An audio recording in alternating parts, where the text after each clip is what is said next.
My name's Sophie Milliken and I'm the Graduate Recruitment Manager for John Lewis. My role is mainly to recruit graduates, to also liaise with universities, careers services and engage students to bring them through on our placement programmes as well. Within a department store, somebody could join in an entry-level role, so they could be working as a selling assistant. They could be in a behind-the-scenes role, perhaps distribution, catering, visual merchandising. There are so many roles that actually you don't even realise exist until you actually work in one of our stores. We have a really well-developed in-house training programme called Horizons. Horizons allows them to actually work through the leadership programme and actually work to the next level up. And then once they're in the next post, they can then repeat that process and keep moving up through the ranks. It's absolutely possible to progress your career at any level that you join the business in. So we actually have an example of one of our managing directors at our biggest store, Oxford Street, who joined at 16, worked his way up and is now managing our largest department store.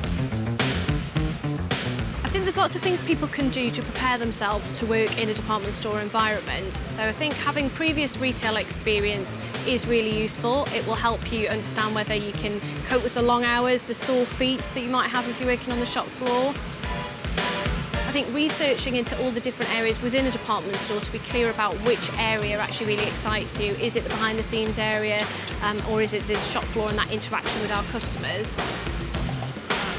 Everyone that would join us in whatever position, whether it's an entry-level position, a position at head office, in store, will be passionate about John Lewis and the way that we operate.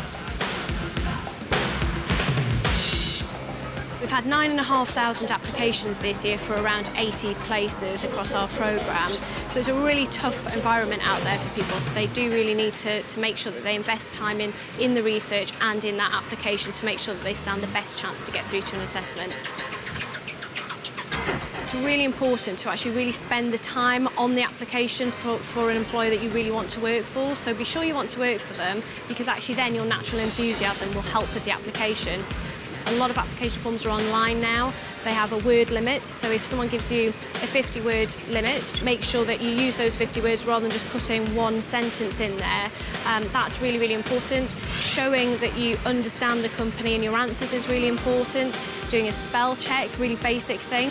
Get a friend to give you some interview practice, get them to really grill you and ask you those tough questions. If you're applying to work in a department store and you're working on the shop floor, obviously you'd be smartly dressed, so it's really important that you don't turn up in your jeans to the interview.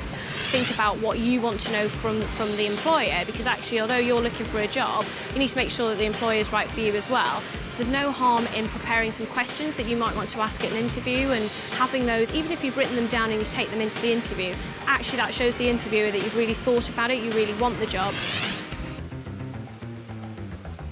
It's far more about your personality. A typical assessment centre will be a group assessment centre where you might be expected to take part in maybe 3 or 4 group exercises.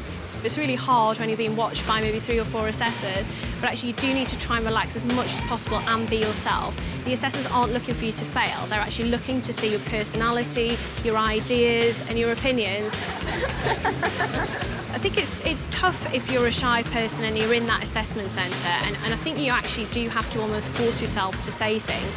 And unfortunately, an assessor can't assess what they can't see, so if you're not saying anything, then it's going to be really hard to score well. So you do need to make sure that you do share your ideas, include other people in the group, ask people what they think, and those sorts of things are going to be what make you stand out in an assessment centre.